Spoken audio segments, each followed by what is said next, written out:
Alors aujourd'hui, je vais terminer ma série de 3 prédications sur la vision chrétienne de l'argent. Donc, j'en parle pas souvent, c'est pas un sujet que dans l'Église on aborde souvent. Notre politique d'Église, c'est de responsabiliser les gens. Hein, vous avez vu, nous on ne fait pas la quête, on ne fait pas passer le panier devant votre nez en secouant 2-3 fois devant les plus récalcitrants. Hein, et, même si certains font comme Harpagon, ils tournent la tête pour ne pas voir, non. Parce que ce genre de quête-là, ce que ça fait, c'est que les gens, ils mettent les boutons de culotte qu'ils ont dans la poche, et des choses comme ça. Et l'Église, c'est pas la charité. Hein, Dieu, il mérite plus que notre charité. Donc nous, ce qu'on fait, c'est qu'on enseigne clairement sur le domaine de l'argent, et on responsabilise les gens, et les gens font ce que le Seigneur leur montre de faire. Hein, et pour ceux qui nous demandent souvent, au fond de la salle, contre le mur, il y a une petite boîte noire, là, dans lesquelles vous pouvez glisser vos offrandes, et c'est le trésorier qui s'en occupe.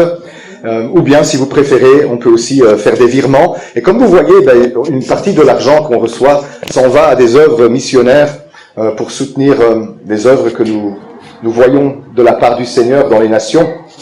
Et l'Église, elle a toujours été très généreuse dans ce domaine-là. Donc c'est pas, je vais pas vous faire la morale et vous embêter et vous persécuter avec ça, ni vous manipuler avec des fausses promesses.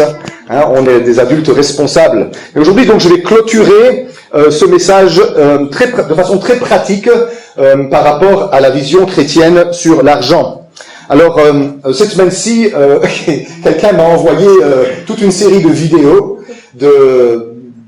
est-ce que j'ose dire, des serviteurs de Dieu, je suis pas sûr, qui harcèlent les chrétiens pour obtenir des sous. Bon, dans mes années, j'en ai vu beaucoup, hein. Des appels terribles, manipulateurs, pour obtenir de l'argent des gens. Et je crois que parfois, on doit faire attention à la manière dont on parle de ces choses-là. Vous avez peut-être vu le reportage qui a été publié par Envoyé spécial cette semaine-ci au sujet des églises évangéliques, qui est très orienté, avec plein de partis pris et des biais cognitifs, et même les gens de l'intérieur de l'émission dénoncent la manière dont ça a été fait. Mais vous savez, parfois, notre manière de gérer les choses, c'est tendre le bâton pour se faire battre. Ici, on a fait l'événement Festival of Hope à Bruxelles avec l'organisation Billy Graham, mais je lisais dans les articles les gens qui commentent et qui disent « tout ce qu'ils veulent, c'est vos sous ». Ça, c'est la réputation que souvent les chrétiens ont. Tout ce qu'ils veulent, c'est vos sous. Mais ici, l'organisation Billy Graham a tout payé eux-mêmes. Ils ont payé le Hazel. Ils ont payé les centaines de cars pour faire venir les gens. Ils ont payé tout eux-mêmes. Ils ont même acheté les Bibles pour distribuer aux gens. Les casques, tout. Ils ont rien demandé. Rien demandé. C'est bien parce que le papa Billy Graham, ici c'est Franklin Graham, le papa Billy Graham en 1975, quand il est venu, les églises belges n'ont pas bien organisé ça et les dettes étaient colossales. Alors ici, je crois qu'il a appris de sa leçon. Il a dit, il y a un problème en Belgique, mais on va tout payer pour eux parce que ça va pas bien marcher. Et il a tout payé. Et malgré ça, les médias disent que nous ne voulons que l'argent des gens. Alors que c'est pas vrai. La seule raison de venir à Bruxelles et de parler de l'évangile, c'est pour qu'il y ait des personnes qui donnent leur vie à Jésus. Et même de 1975, vous savez, quand je voyage en Belgique, je rencontre régulièrement des personnes, quand je leur demande leur témoignage, elles me disent « J'ai donné ma vie au Seigneur en 1975 quand Billy Graham était là. » J'en entends tout le temps. Et ça veut dire qu'il y a des fruits à ce genre d'événement. Alors on n'est pas obligé d'être d'accord avec tout ce qui se dit, tout ce qui se fait. Mais Jésus-Christ est prêché. Mais nous devons faire attention à notre réputation, à notre manière de présenter ces choses. Et donc, moi je veux faire les choses de manière équilibrée. J'entends parfois dans les milieux chrétiens, quand on parle d'argent, on nous dit « c'est une loi spirituelle. Si tu donnes, Dieu est obligé de te rendre. 10 fois, 30 fois, 60 fois, 100 fois. Ah bon. Alors je vais retirer mon argent de la banque et je vais le donner à Dieu parce que la banque, elle me donne un taux d'intérêt négatif. Hein.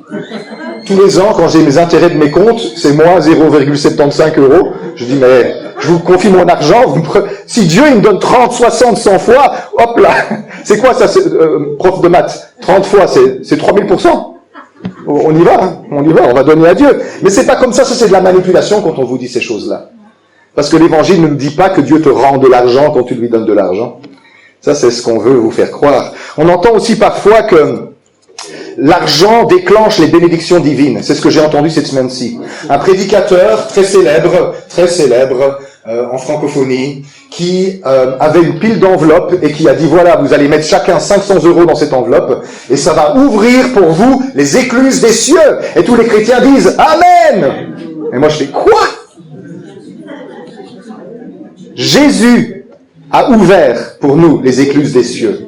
Qui peut faire ça avec ses sous? Et les gens se sont avancés et ils ont mis 500 € dans l'enveloppe. Il l'a pris, il l'a mis dans sa poche, il est rentré chez lui avec des milliers d'euros. Manipulateur. C'est un faux serviteur de Dieu. Quelle honte de se comporter comme ça. D'abuser de la crédulité des gens pour leur tirer leurs sous. Et puis après, on s'étonne qu'envoyé spécial, ils disent du mal de nous. Ben oui, mais peut-être qu'on devrait faire le ménage dans nos églises et parler sérieusement à ce genre d'hommes de Dieu, entre guillemets, qui osent abuser de l'évangile pour essayer de s'enrichir. C'est pas normal. C'est pas normal. Vous savez, même dans des églises plus équilibrées, j'ai déjà entendu, par exemple, dire « Je crois qu'il y a une connexion entre l'argent et le réveil. Et je ne suis pas sûr...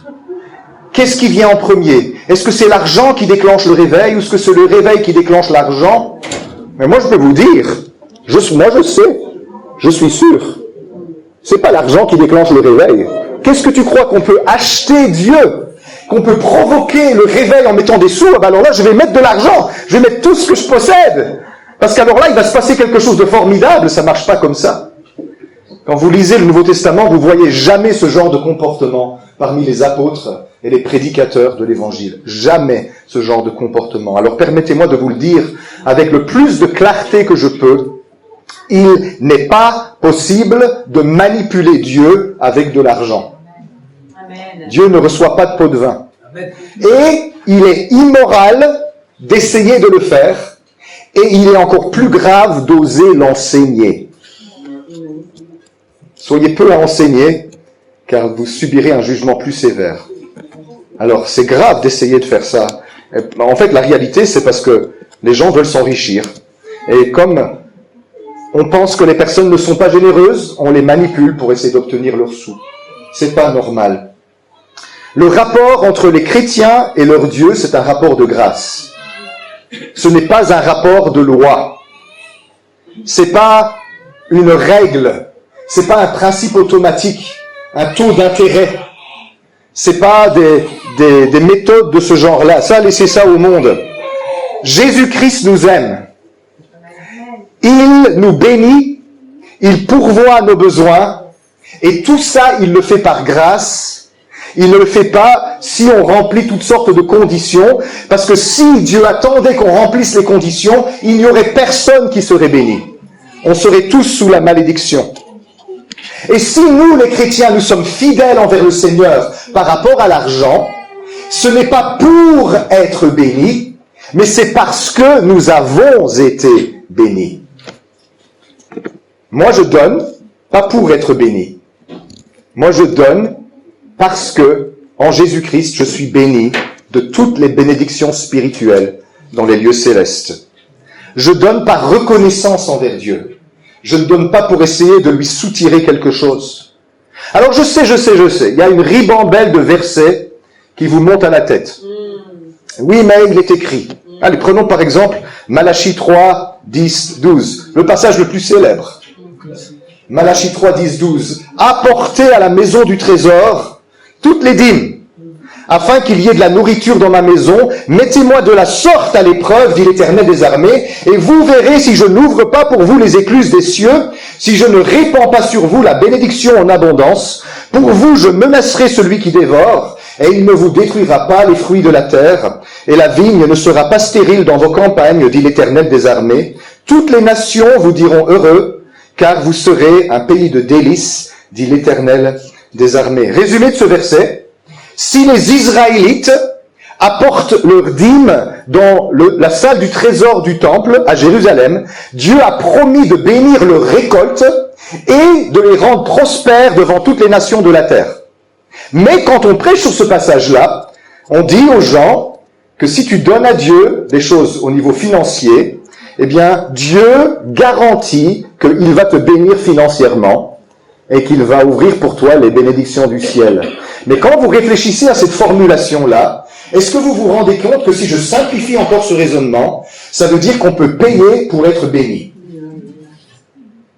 C'est ça que ça veut dire. On peut payer pour être béni. Et même, on vous dira, les gens vous disent, que vous avez le droit de mettre Dieu à l'épreuve sur ce point-là.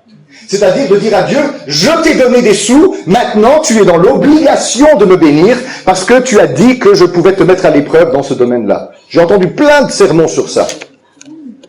Mais derrière ça, il y a cette idée qui est fausse et qui n'est pas digne de l'évangile, que l'on peut acheter les bénédictions en forçant la main de Dieu, parce que si je lui donne, il est obligé de me donner en retour. L'Épître aux Romains au chapitre 11 et au verset 35 dit « Qui lui a donné le premier pour qu'il ait à recevoir en retour ?» Qu'est-ce que Paul veut dire par là? Il veut dire « Dieu ne nous doit rien. Dieu n'a pas de dette envers nous. Nous ne pouvons pas lui donner et puis maintenant on dit « Ok, je suis endetté envers toi, je suis obligé d'honorer mon engagement envers toi parce que j'ai une dette envers toi. » Nous devons tout à Dieu. Il ne nous doit rien du tout. Il n'est pas obligé de nous donner quoi que ce soit. Tout ce qu'il nous donne en abondance, c'est par grâce. Si Dieu me donne ce que je mérite, eh bien, je suis cloué sur une croix pendant 3 jours en train d'agoniser, parce que ce que je mérite en tant qu'être humain, c'est la mort. Parce que nous sommes pécheurs, nous ne méritons rien de la part de Dieu. Et pourtant, je ne suis pas sur une croix, c'est Jésus qui est monté pour moi, parce qu'il m'a donné par grâce tout ce que Jésus mérite, et il m'a libéré de la condamnation qui était sur ma vie. L'Écriture, elle dit, vous avez tout pleinement, c'est Colossiens 2,10, en lui. En Christ, nous avons tout pleinement. Éphésiens 1,3. Béni soit Dieu, le Père de notre Seigneur Jésus-Christ, qui nous a bénis de toutes sortes de bénédictions spirituelles dans les lieux célestes en Jésus-Christ. Je suis béni. C'est pas mon prénom, c'est mon état. Je m'appelle pas béni, mais je suis béni. Alors si tu t'appelles béni, tu es 2 fois béni. Je suis béni. Et je ne suis pas béni parce que je le mérite ou parce que j'ai fait quelque chose pour l'obtenir. Je suis béni par la grâce que Dieu m'a faite et je peux vous dire que je la mérite pas et pas du tout. Au contraire, je mérite vraiment tout l'inverse de la bénédiction et pourtant je suis comblé de toute bénédiction parce que j'ai été aimé. Et je ne veux jamais de ma vie mettre dans mon cœur que je peux obtenir les bénédictions de Dieu en le payant. Quelle horreur qu'on ose dire des choses comme ça dans le monde chrétien. Jamais on ne peut dire ça. Oui, il y a ce passage-là. Laissez-moi vous expliquer le contexte. Oui, amen. Bon, c'est le temple de Jérusalem. Dans la religion juive, il y a 3 formes de loi. Il y a la loi morale, c'est les 10 commandements globalement. Il y a la loi politique, sociale, c'est les règlements qui régissent la vie en société. Et puis il y a la loi cérémonielle, qui est la loi du temple, comment on fait les sacrifices au temple. La dîme dont on parle en Malachie 3, c'est la loi cérémonielle du temple.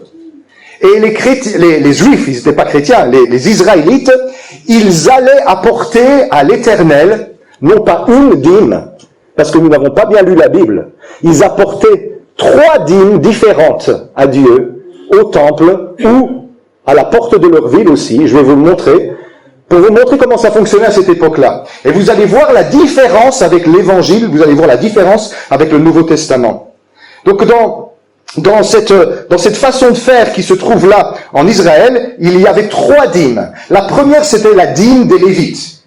On la lit dans Nombre 18, 20, 24. Je vais lire vite, mais vous allez voir, c'est ça. Ça, c'est la dîme des Lévites et des prêtres. L'Éternel dit à Aaron, tu ne posséderas rien dans leur pays, et il n'y aura pas de part pour toi au milieu d'eux. C'est moi qui suis ta part et ta possession au milieu des enfants d'Israël. Je donne comme possession aux fils de Lévi, donc les Lévites, toute dîme en Israël pour pour le service qu'ils font, le service de la tente d'assignation. Les enfants d'Israël n'approcheront plus de la tente d'assignation, de peur qu'ils ne se chargent d'un péché et qu'ils ne meurent. Les Lévites feront le service de la tente d'assignation, et ils resteront chargés de leurs iniquités. Ils n'auront point de possession au milieu des enfants d'Israël. Ce sera une loi perpétuelle parmi vos descendants. Je donne comme possession aux Lévites les dîmes que les enfants d'Israël présenteront à l'Éternel par élévation. C'est pourquoi je dis à leur égard, ils n'auront point de possession au milieu des enfants d'Israël. Ça, c'est ce qu'on appelle la dîme des Lévites. Donc, qu'est-ce qui se passait? Une fois par an, après la moisson, après la grande récolte de l'année, tout le monde allait à Jérusalem apporter le 10e du bétail, le 10e du blé, le 10e de toutes les plantes du potager, pour que les Lévites, qui étaient à temps plein, qui n'avaient pas de terre et donc qui ne pouvaient pas cultiver, puissent fonctionner, puissent vivre. On faisait fonctionner le temple comme ça. Alors Israël n'était pas le seul pays qui faisait ça. C'était une coutume au Proche-Orient qu'on retrouve dans toutes les religions du Proche-Orient. Les Babyloniens faisaient ça aussi pour les prêtres. Les Égyptiens faisaient ça aussi différemment, mais similaire pour les prêtres. Et ça date d'avant l'époque de Moïse, tout ça. La preuve, c'est que par exemple Abraham, quand il rencontre Melchisédek, il donne à Melchisédek, la dîme de tout. Parce que Melchisédek était un prêtre. Et donc on donnait aux prêtres 10%. Et puis quand tu vois Jacob, quand il est à Bethel, il dit à Dieu, si tu m'es fidèle, si tu me bénis, si tu me donnes des vêtements, si tu me ramènes en bonne santé, alors je te donnerai la dîme de tout. Parce qu'à l'époque, tout le monde connaissait ce principe-là. Ça faisait partie des religions du Proche-Orient. Mais c'est pas la seule dîme que les Israélites donnaient. Il y en avait une qui va vous faire plaisir. Ça serait dommage que vous la mettriez pas en pratique, celle-là. Ça s'appelle la dîme des fêtes. Deutéronome 14, 22 à 26. Ah, ben non, il y a tout le monde qui dit 2 dîmes. Aïe, aïe, aïe. La dîme des fêtes. Deutéronome 14, 22. Mais elle va vous faire plaisir. Tu lèveras la dîme de tout ce que produira ta semence, ce que rapportera ton champ chaque année, et tu mangeras, devant l'Éternel ton Dieu, dans le lieu qu'il choisira pour y faire résider son nom, tu mangeras la dîme de ton blé, de ton mou, de ton huile. C'est beaucoup d'huile à boire. Hein. Et les premiers-nés de ton gros et de ton menu bétail, afin que tu apprennes à craindre toujours l'Éternel ton Dieu. Peut-être, lorsque l'Éternel ton Dieu t'aura béni, le chemin sera-t-il trop long pour que tu puisses transporter ta dîme à cause de ton éloignement du lieu qu'aura choisi l'Éternel, ton Dieu, pour y faire résider son nom. Alors tu échangeras ta dîme contre de l'argent, tu serreras cet argent dans ta main, et tu iras au lieu que l'Éternel, ton Dieu, aura choisi, la meilleure partie. Là, tu achèteras avec l'argent tout ce que tu désireras, des bœufs, des brebis, du vin, des liqueurs fortes. Ah, tous ceux qui font, c'est... Tout ce qui te fera plaisir, tu mangeras devant l'Éternel ton Dieu et tu te réjouiras, toi et ta famille. Amen. On ne parle jamais de celle-là. Celle-là, elle est chouette. Je dois prendre 10% de tout ce que j'ai gagné. Si c'est trop loin, je vends tout et je prends de l'argent. Je vais à Jérusalem et je fais la fête avec ma famille. Les bœufs et les brebis, ça m'intéresse. Le vin aussi. Bon, les liqueurs fortes, j'aime pas trop, mais... Tout ce qui te fera plaisir. Waouh! Avec la famille, ça s'appelle la dîme des fêtes. On n'en parle jamais de cette dîme-là. Tiens. Mais il y a une troisième dîme. Oh là là, c'est compliqué, hein, le judaïsme. La dîme des pauvres.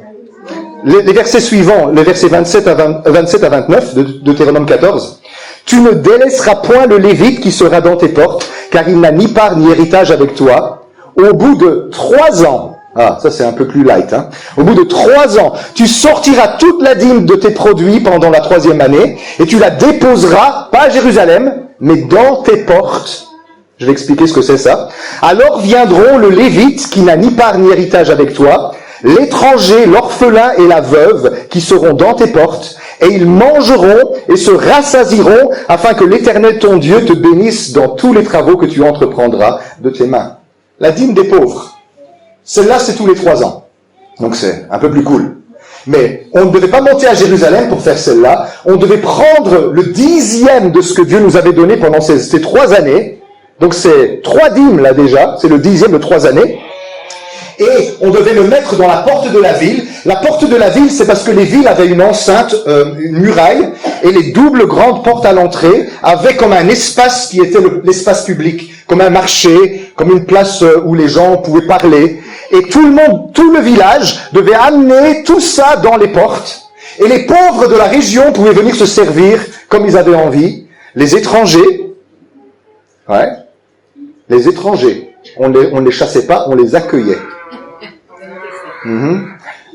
Les veuves, les orphelins, tous les mendiants, toutes les personnes qui n'ont rien, parce qu'il n'y avait pas d'orphelinat à l'époque. Les orphelins, ils étaient dans la campagne, ils étaient là au bord des chemins.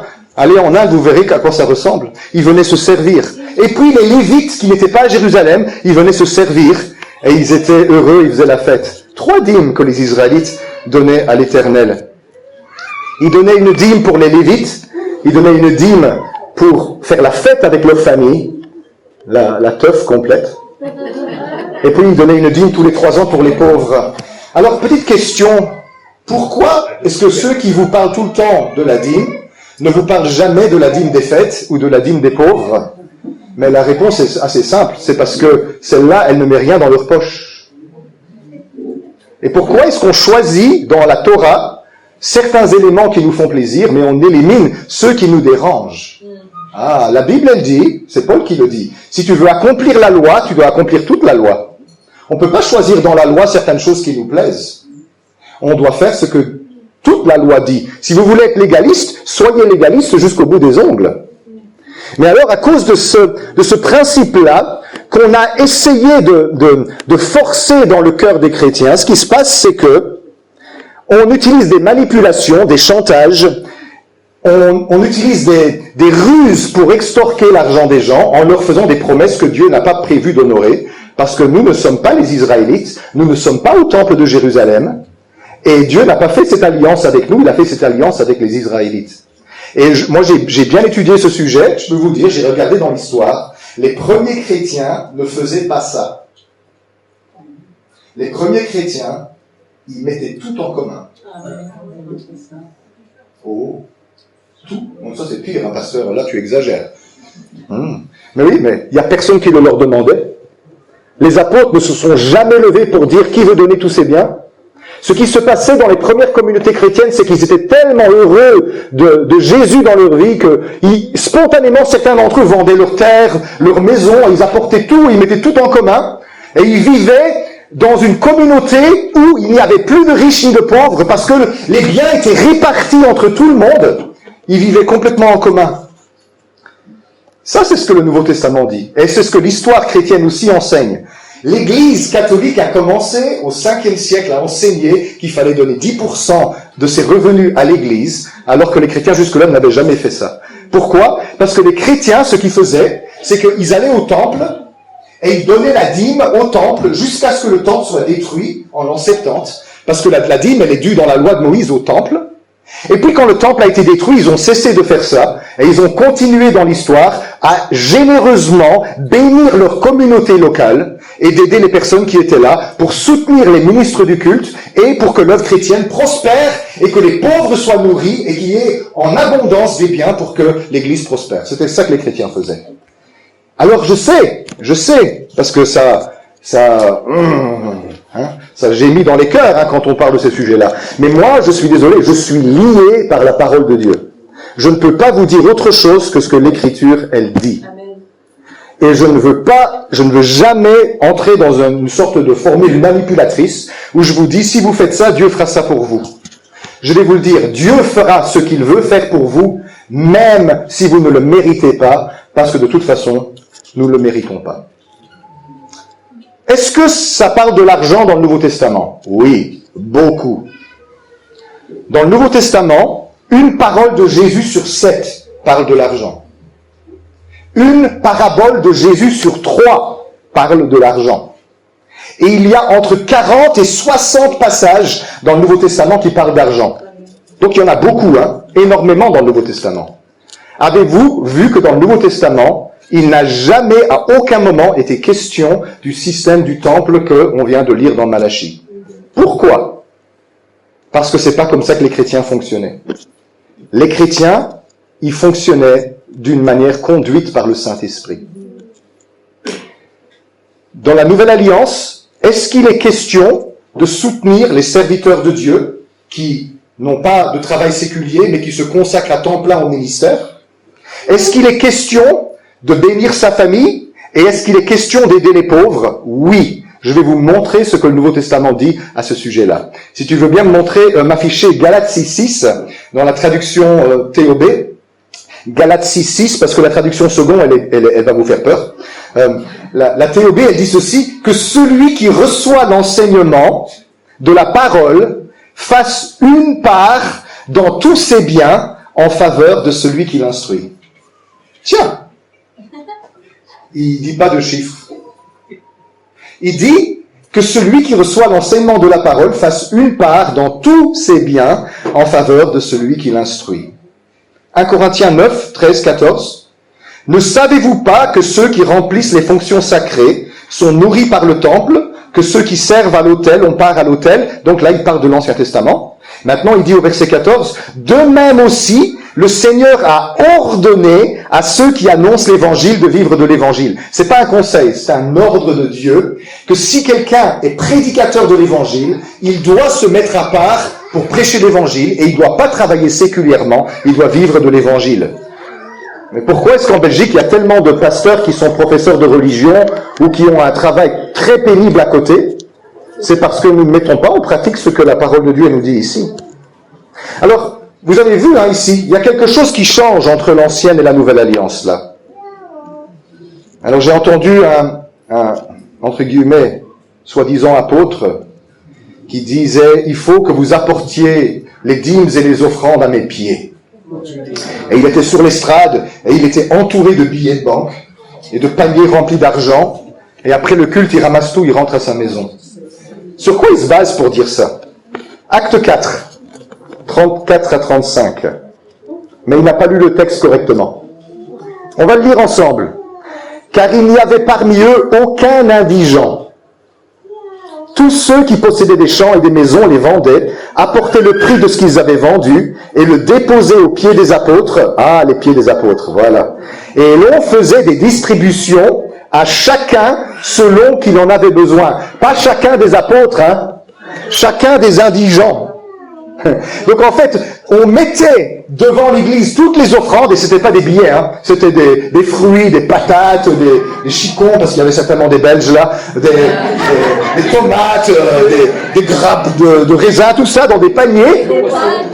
Alors, à Jérusalem, il y avait tellement de problèmes avec la distribution que les apôtres, ils ont dit, écoutez les gars, nous on ne sait pas s'occuper de ça, nous on veut enseigner la parole et on veut prier. Alors, s'il vous plaît, nommez 7 personnes en qui on a confiance et on va les ordonner pour qu'ils soient responsables de la gestion de tout ce machin-là.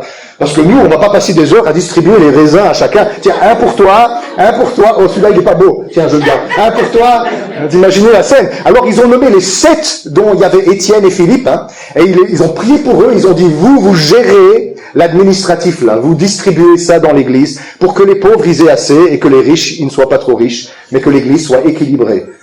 Alors pourquoi est-ce qu'on déposait aux pieds des apôtres?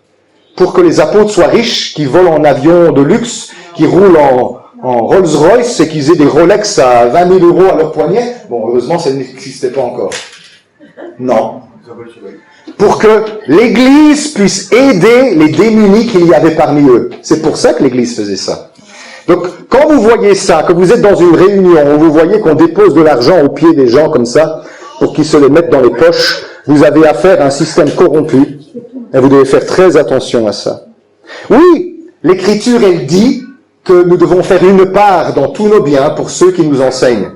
Mais les apôtres humains, ils ont dit, nous, on ne veut pas toucher à ça. Parce que nous, on ne veut pas mélanger la prédication de l'Évangile avec les histoires d'argent. Et je vous dis, et si vous m'écoutez sur l'enregistrement, les prédicateurs, les ministères itinérants, les pasteurs, les enseignants, vous ne devez pas toucher aux histoires d'argent. Parce que si vous touchez aux histoires d'argent, ce qui va se passer, c'est que vous allez avoir un rapport bizarre avec les gens. Vous allez être plus gentil avec ceux qui donnent plus. Vous allez être plus dur avec ceux qui donnent pas. Ils vont pas comprendre pourquoi vous êtes dur avec eux. Parce que vous avez un rapport bizarre. Quand quelqu'un va vous donner beaucoup, vous oserez plus lui dire la vérité. Parce que vous avez peur qu'il va couper le robinet. Et donc les prédicateurs de l'évangile doivent être libérés des questions d'argent. C'est quelqu'un d'autre qui doit s'occuper de ça, comme les apôtres ont fait, pour qu'ils ne soient pas contaminés par cette influence malsaine. Mais un chrétien qui suit le Seigneur a besoin aussi d'accomplir ce passage de Galates 6:6. Que celui qui reçoit l'enseignement de la parole fasse une part de tous ses biens en faveur de celui qui l'instruit. Pourquoi j'ai pas pris la nouvelle édition de Genève que je prends toujours? Parce que là, il a traduit que celui qui reçoit l'enseignement de la parole fasse part de tous ses biens. Donc là, c'est pire. Mais c'est correct en grec de dire une part. Ou on peut traduire ces biens aussi. Fasse participer à tous ses biens en faveur de celui qui l'enseigne. Comment est-ce que ça marche, ça? Eh bien, ça signifie qu'il faut que la prédication et l'enseignement dans l'Église des personnes qui sont à plein temps pour le ministère, ils soient libérés des questions financières pour qu'ils puissent se consacrer sans avoir besoin de demander de l'argent en échange, ils puissent se consacrer au service du ministère. C'est ça que ça veut dire. Et c'est pas les ministres et les pasteurs qui doivent gérer ça. Parce que si vous me donnez la gestion de l'argent, ben moi je vais dire, bon, je vais m'augmenter de 1000 euros ce mois-ci. Oh, ben ce mois-ci, j'ai besoin d'une nouvelle voiture, ben je vais prendre là. Je vois ça, hein. Dans les voyages missionnaires, je vois des pasteurs qui se servent dans la trésorerie de leur église. J'en ai même vu une, ça c'est la pire de toutes, femme de pasteur, qui a pris l'argent des offrandes pour refaire son tablier, parce qu'elle avait perdu 20 kilos, et son ventre pendait. Et donc elle a pris des milliers de dollars pour aller se faire opérer de chirurgie esthétique sur le compte de l'Église. Imaginez un petit peu ce genre de choses. Il ne faut pas que les serviteurs de Dieu touchent à l'argent. Si vous m'écoutez sur Internet, arrêtez avec vos histoires d'enveloppe à 500 euros. Avez-vous confiance en Dieu ou pas? Prêchez l'Évangile, vous verrez, Dieu va s'occuper de vous. Deuxième point, est-ce que le Nouveau Testament parle de la famille? 1 Timothée 5:8. C'est très important. Si quelqu'un n'a pas soin des siens, et principalement ceux de sa famille, il a renié la foi et il est pire qu'un infidèle. Le Nouveau Testament dit qu'un chrétien doit s'occuper de sa famille. Dans l'Ancien Testament, on te disait que tu devais prendre 10%, et que tu devais l'amener au temple pour faire une fête avec ta famille. Est-ce que tu organises des fêtes avec ta famille? Est-ce que tu t'occupes de ta famille? Est-ce que tu bénis ta famille? Est-ce que tu fais des cadeaux à ta famille? Père, mère, est-ce que tu apportes quelque chose à la maison pour que tes enfants soient bien, ton conjoint soit bien? Bien souvent, je vois, même dans les familles chrétiennes, qu'on met ses enfants, sa femme, son mari en dernier. On s'occupe des autres choses. Je préfère m'acheter un sac à main à 15 000 balles, et puis à la fin du mois, on n'a pas assez pour mettre sur les tartines. Ou je préfère aller au casino gaspiller ma quinzaine avec les jeux stupides de hasard, ou je préfère aller m'occuper d'autres personnes que de m'occuper de ma maison. La Bible, elle dit, l'apôtre Paul dit, si tu n'as pas soin des tiens, et principalement de ceux de ta propre famille, tu as renié la foi, et tu es pire qu'un infidèle. Waouh! Eh bien, ça veut dire que Dieu nous donne des richesses pour qu'on s'occupe de notre famille aussi. Parfois, je vois des personnes qui donnent tellement à l'œuvre de Dieu qu'ils n'ont plus assez pour leur famille. Ça, ce n'est pas ce que Dieu désire non plus. Mais souvent, je comprends pourquoi ils le font. Parce qu'ils se disent, le pasteur m'a dit que si je semais, j'allais récolter. Alors, je pourrais bénir ma famille quand je récolterai au centuple ce que j'ai semé dans son ministère. Manipulation. Troisièmement, les pauvres. Les pauvres. Le Nouveau Testament parle aussi des pauvres. Marc 14:7. Car vous avez toujours les pauvres avec vous, et vous pouvez leur faire du bien une fois tous les 3 ans. C'est ça qui est écrit? Et vous pouvez leur faire du bien quand vous voulez. Mais vous ne m'avez pas toujours, Jésus dit. Ah, donc les ministres du culte qui ont besoin d'être soutenus, oui. Les serviteurs de Dieu, les pasteurs, les missionnaires, les voyageurs itinérants les ministères itinérants qui prêchent, tous les servantes de Dieu aussi. La famille, et puis maintenant les pauvres. les pauvres, vous devez les aider une fois tous les 3 ans en mettant des histoires dans la porte de votre maison? Non. Quand vous voulez. Est-ce que vous avez commencé à voir la ligne conductrice du Nouveau Testament par rapport à l'Ancien Testament sur ces 3 questions? Dans l'Ancien Testament, on te dit que tu dois donner la dîme de tous tes revenus pour les Lévites. On te dit que tu dois donner la dîme de tous tes revenus pour faire la fête avec ta famille. On te dit que tu dois donner la dîme tous les 3 ans, mais la dîme de 3 ans, c'est 3 dîmes. Parce que tu dois donner la dîme de 3 années de récolte. Alors, si tu comptes bien, ça veut dire que les Israélites donnaient beaucoup de dîmes, hein, pour les Lévites, pour la famille et pour les pauvres. Le Nouveau Testament vous dit, faites une part dans tous vos biens pour là où vous êtes enseignés. Le Nouveau Testament vous dit, prenez soin de votre famille, parce que si vous les délaissez, vous êtes pire qu'un infidèle. Ça, c'est sévère. Et il dit, vous pouvez aider les pauvres quand vous le voulez. Et d'ailleurs, l'apôtre Paul, il a organisé une collecte pour les pauvres comme ça. Il y a eu une grande famine à Jérusalem du temps du 1er siècle, et dans toute la région. Et les chrétiens de Jérusalem souffraient terriblement dans cette famine. Et l'apôtre Paul, qui était un ministère itinérant dans toute l'Europe, eh bien, il a dit, on va organiser une collecte pour ces gens-là. Alors, qu'est-ce qu'il a fait, l'apôtre Paul? Il a dit à toutes les églises où il passait, la prochaine fois que je passe, on va récolter ce que vous avez mis de côté et je vais emmener tout à Jérusalem pour bénir les pauvres chrétiens de Jérusalem qui souffrent. Ça, c'est ce qu'on voit dans le texte de 2 Corinthiens 9. On n'a pas le temps de le lire aujourd'hui. Mais j'aimerais que tu affiches le verset 7 de 2 Corinthiens 9.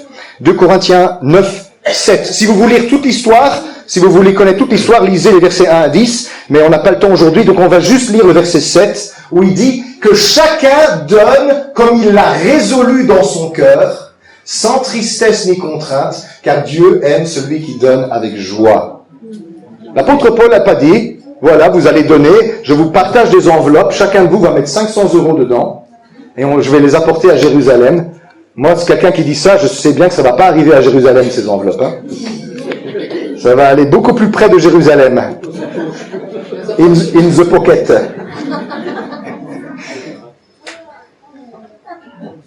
Dans le Nouveau Testament, l'emphase est mise sur la responsabilité personnelle de chaque chrétien. L'emphase est mise sur la direction du Saint-Esprit dans la vie de chaque chrétien. C'est ça que le Nouveau Testament dit. Le Nouveau Testament, il ne vous dit pas ce que vous devez mettre, il ne vous dit pas le pourcentage, il ne vous dit pas exactement comment et quand, parce que c'est le Saint-Esprit qui doit vous le dire. C'est avec le Seigneur que ça va se passer. C'est pour ça que les apôtres n'ont jamais fait d'appel d'argent de ce genre. Il n'y en a pas un seul pour eux dans le Nouveau Testament. Le seul appel d'argent, c'est ce texte de Corinthiens 9, 2 Corinthiens 9, où Paul ne fait pas un appel pour lui, il fait un appel pour les pauvres de Jérusalem. Pourquoi? Parce que quand on a donné notre vie à Jésus, notre portefeuille appartient aussi à Jésus. Et quand notre portefeuille appartient à Jésus, on va vers Jésus, on dit, Seigneur, tu me bénis richement, moi je veux bénir ton œuvre. Eh bien Seigneur, montre-moi comment je dois faire. Montre-moi ce que je dois faire pour mon église locale, pour qu'elle prospère et que l'œuvre aille bien ici. Montre-moi ce que je dois faire pour bénir ma famille. Montre-moi ce que je dois faire pour aider les pauvres. Et le Seigneur va vous guider. Alors je vais vous dire, parce que je dois vous donner l'exemple, moi, ici. Si je ne donne pas l'exemple et que je ne fais pas ce que j'enseigne, eh ben je suis un hypocrite. Qu'est-ce que je fais, moi, dans ma vie? Moi, je ne donne pas la dîme. Oh, le pasteur ne donne pas la dîme. Non, je ne donne pas la dîme. Je refuse d'être mis sous un règlement de ce genre, parce que le Nouveau Testament n'impose pas ça. D'ailleurs, moi, pour être transparent, je donne toujours par virement bancaire pour que quiconque veuille vérifier peut demander au trésorier les comptes et vous allez voir ce que je mets. Je ne donne pas la dîme, je donne beaucoup plus que la dîme. Je donne ce que le Seigneur m'a mis dans mon cœur de donner. Mais ce que je remarque souvent, c'est que quand on enseigne aux gens 10%, 10%, 10%, eh bien, beaucoup de gens disent niet, et beaucoup de gens, voilà, on peut pas faire 9,999, parce que, remarquez un petit peu, réfléchissez un petit peu à ceci. Si vous avez 1 000 € par mois, la dîme de 1 000 €, c'est 100 €. Il vous reste 900 € pour vivre. Si vous avez 10 000 € par mois, la dîme de 10 000 euros, c'est 1 000 euros, il vous reste 9 000 euros pour vivre. Est-ce que vous remarquez que la souffrance n'est pas proportionnelle? Pourquoi? Parce que le système dans lequel nous vivons aujourd'hui ne fonctionne pas par le même principe. À l'époque des récoltes et du bétail, ça marchait très bien ce système-là. Mais aujourd'hui, le loyer, il est le même que tu aies 1 000 euros ou 10 000 euros. Ah oui, bah oui. Les loyers, je dois déménager bientôt, je regarde les loyers, je dis, oh Seigneur, 1000, 1200, si tu trouves à 800, c'est un taudis. Et il y a des gens qui gagnent 1200, 1300, 1400 euros par mois. Et donc, du coup, ce qui se passe, c'est que la souffrance du pauvre, elle est plus grande que la souffrance du riche. Si tu veux que quelqu'un qui gagne 10 000 euros par mois fasse un sacrifice significatif, c'est pas 1000 qu'il doit donner alors. Hein. D'ailleurs, il y a un monsieur très connu, très célèbre, qui est le fondateur du dentifrice Colgate, le créateur du dentifrice Colgate. Il était devenu multimillionnaire parce que c'est un bon entrepreneur et Dieu bénit les bons entrepreneurs qui servent son royaume. Et vous savez ce qu'il donnait, Colgate? 90% de ses revenus à l'œuvre de Dieu. Et vous savez, avec les 10% qui lui restaient, il était encore millionnaire. Je vais vous dire un secret que j'ai découvert depuis que je suis chrétien. Quand Dieu te bénit, écoutez, c'est important. Quand Dieu te bénit, n'augmente pas seulement ton niveau de vie, augmente ton niveau de générosité. Parce que Dieu te bénit parce que il veut voir si tu es un bon gérant des finances qu'il te donne. Et si Dieu voit que quand il t'enrichit, ça passe au travers de toi et ça bénit quelqu'un d'autre, il va dire, voilà un bon gérant, je vais le bénir et je vais l'enrichir et je vais lui donner davantage pour qu'il puisse bénir les autres. Mais si tu réfléchis en termes de contrat, en termes de montant, en termes de loi, eh bien, tu n'es pas dans ce qu'on a lu tout à l'heure. Comme il a résolu dans son cœur sans tristesse ni contrainte, car Dieu donne avec joie, tu le fais par obligation. J'ai entendu dire, celui qui ne donne pas la dîme vole Dieu. Oui, c'est vrai pour les Israélites de cette époque. Malachi le dénonce. Mais ce n'est pas le système que les chrétiens ont mis en place dans les premiers siècles. Et ce n'est pas ce que le Nouveau Testament enseigne. Récemment, il y a quelqu'un qui a des problèmes financiers et qui était vraiment pas bien, je ne vais pas dire qui c'est, mais personne ne se reconnaîtra, des gros problèmes financiers, qui dit « Je suis vraiment pas bien, j'ai un gros problème sur ma conscience, je ne suis plus capable de donner ma dîme. » Vous savez ce qu'on disait à ces gens-là avant? Donne-la quand même et Dieu va te bénir. Est-ce que vous pensez que c'est ça ce que Dieu pense de cette situation? Ou est-ce que vous pensez que Dieu, il est avec nous dans une histoire contractuelle, avec des montants et des taux d'intérêt? Ou est-ce que Dieu, il est dans une relation d'amour avec nous? Moi, j'ai dit à cette personne, tu ne sais pas donner quoi que ce soit, ne donne rien. Ne donne rien. Et si tu sais donner quelque chose, donne ce que tu sais donner. Mais écoute ce que le Seigneur te demande de faire. Parce que la dîme de 1000 euros, c'est 100 euros, et avec 900 euros, on ne sait plus vivre. Mais si tu as 10 000 euros, moi je veux bien donner 3 dîmes quand j'ai 10 000 euros. Hein.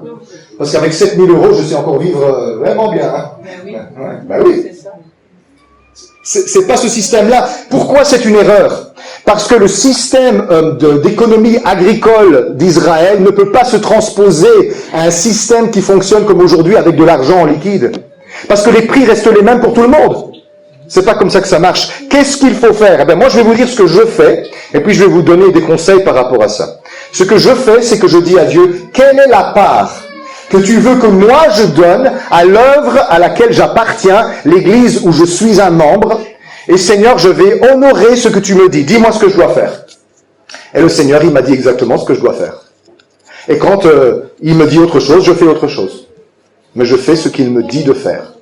Je n'ai jamais donné moins de 10% de mes revenus à Dieu, mais je n'ai jamais compté comme ça, je donne beaucoup plus. Je donne ce que Dieu me dit de donner. Et puis, quand il y a un besoin, qu'il y a un serviteur de Dieu ou quelqu'un qui a besoin d'être béni, je dis, Seigneur, qu'est-ce que tu me mets à cœur de donner? Eh bien, je donne ce que le Seigneur me met à cœur de donner. Et puis, quand il y a quelqu'un qui est malheureux, qui est pauvre, eh bien, Je ne demande même pas à Dieu. Les pauvres sont parmi vous, vous pouvez leur faire du bien quand vous voulez. Je prends ce que j'ai et je dis, tiens, c'est pour toi. Voilà. On m'arrête sur le coin de la rue, on dit, vous n'avez pas un peu d'argent pour moi, je veux aller à la librairie. Je dis, viens, on va au Bon Contact. Et je retire de l'argent et je le donne. C'est rien. Dieu me rend. Celui qui donne aux pauvres, prête à l'Éternel qui le lui rendra. Donnez. On a besoin de développer une culture de générosité, pas une culture de légalisme, où on fait quelque chose parce qu'on a une promesse que Dieu est forcé d'ouvrir les portes du ciel. Vous savez, il n'y a qu'un pas entre ça et ce pasteur dont je tairai le nom qui a dit « Ces enveloppes de 500 € vont ouvrir pour vous les écluses des cieux ». C'est pas correct. Alors, qu'est-ce que vous devez faire? Ce que je vous dis? Non. Vous devez prier et lire votre Bible. Et puis vous devez demander à Dieu qu'est-ce qu'il veut que vous fassiez. Quelle est la part que Dieu vous demande d'investir dans l'église dont vous êtes membre, dans l'église que vous fréquentez. Si vous êtes un visiteur, c'est pas ici. Et vous devez demander à Dieu, quand il y a un serviteur de Dieu qui est de passage, ou une mission qui a des besoins, Seigneur, qu'est-ce que tu veux que je fasse avec ça? Il va vous le dire. Et il y a des fois, le Seigneur va vous dire, rien. Tu ne donnes rien. Mais nous, on prend dans notre poche quand même parce qu'on veut avoir l'air de donner quelque chose. Ne donne rien si Dieu te dit rien. C'est que quelqu'un d'autre va donner. Ça m'arrive souvent, vous savez. Parce que moi, je préfère donner une fois 1000 € à quelqu'un que 10 fois 100 € à plusieurs. Parce que je veux que l'impact soit fort.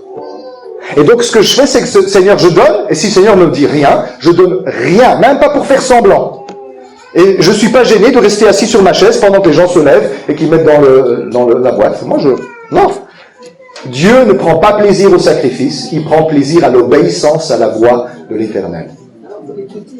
Alors, si vous vous dites dans votre cœur, « Oh là là, Christophe, avec son enseignement, l'Église va faire faillite. » Je sais qu'il y en a certainement plusieurs qui se disent ça. Moi, je vous dis, conduit par l'Esprit, en marchant par la grâce de Dieu, l'Église prospérera plus que si on met des lois sur la tête des gens pour les forcer à faire ceci ou faire cela. Ça ne marche pas comme ça dans le royaume de Dieu. Question, et je vais terminer parce qu'il est bientôt temps.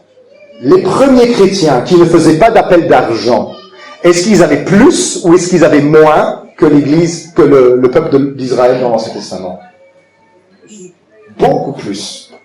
Parce que ce qui se passait, c'est que Dieu mettait à cœur à ceux qui avaient des biens et des terres de vendre tout ce qu'ils avaient et de distribuer aux autres. Et il est écrit qu'il n'y avait aucun indigent. Maintenant, il y a des gens qui tremblent dans leurs chaussettes parce qu'ils se disent ma maison, ma terre. Non, tous ceux qui avaient des biens ne vendaient pas leurs histoires. C'était Dieu qui le mettait à cœur à certains. Il y en avait un, il s'appelait Barnabas. Et lui, il avait un terrain. Et le Seigneur lui a dit, vends ton terrain, donne-le à l'église. Il l'a fait. Mais son voisin ne l'a pas fait. Et les apôtres n'ont pas dit, et pourquoi est-ce que toi tu le fais pas? Tu vendrais bien ta maison, hein? Jamais. Jamais. Et puis, il y a deux petits margoulins, là. Deux petits rusés, qui s'appelaient Ananias et Saphira. Un couple, c'est des couples d'avares, là, des cupides. Et ils se disent, depuis que ces gens-là, ils font ça, ils ont l'air bien, et moi aussi, j'aimerais bien avoir ce prestige-là de pouvoir dire, j'ai vendu un bien, je l'ai donné à l'église. Et alors, ils disent, ouais, mais c'est beaucoup quand même, hein. Alors, tu sais ce qu'on va faire? On va donner que la moitié. Mais on va leur dire qu'on a tout donné. Voilà. Et ils ont menti à Dieu. Vous connaissez l'histoire d'Ananias et Saphira? Paf. Ils sont tombés raides. Et Pierre, il dit quelque chose de super. Il dit, quand vous avez ce terrain, il était à vous, personne ne vous l'a demandé. Et quand vous l'avez vendu, personne vous a réclamé les sous, vous pouvez garder la totalité. Qui vous a mis dans le cœur de mentir au Saint-Esprit? Comment avez-vous pu faire ça? L'apôtre Pierre, il a une bonne attitude là. Il dit, moi je ne vous ai rien demandé du tout. Je ne veux pas votre terrain, ni votre argent, vous pouvez tout garder. Mais tu es venu mentir à l'Esprit de Dieu là. C'est pour ça qu'il y a un jugement qui est tombé sur cette personne. N'ayez pas peur.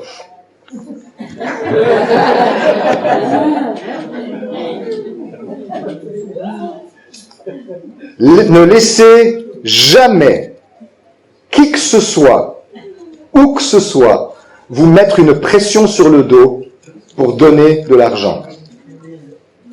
journalistes de RTBF et de RTL, écoutez bien là.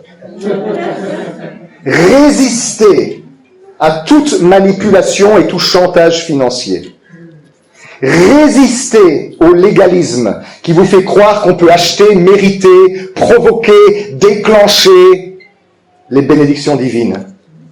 De quelque manière que ce soit, le rapport du chrétien avec le Seigneur est un rapport de grâce où nous sommes abondamment bénis en Jésus-Christ. Et il nous demande d'être de bons gérants de ce qu'il nous a donné. Pour le remercier et l'honorer et faire prospérer son œuvre. Jamais pour enrichir quelques faux serviteurs de Dieu qui veut changer de maison, de voiture ou de costume Armani à 5 000 €. J'espère que j'ai été clair dans cette histoire-là. Mais je ne peux pas vous dire autre chose que ce que je vois dans mon Nouveau Testament. Si vous comprenez les choses autrement, faites ce que le Seigneur vous montre de faire. Mais en tout cas, c'est ce que moi, j'ai compris, et j'ai passé beaucoup de temps à étudier et à lire les différents livres à ce sujet-là. J'ai passé beaucoup de temps à éplucher les récits de l'histoire de l'Église pour voir comment ça se passait dans le passé, et comment ça se passait dans l'Antiquité. Vous savez, je suis très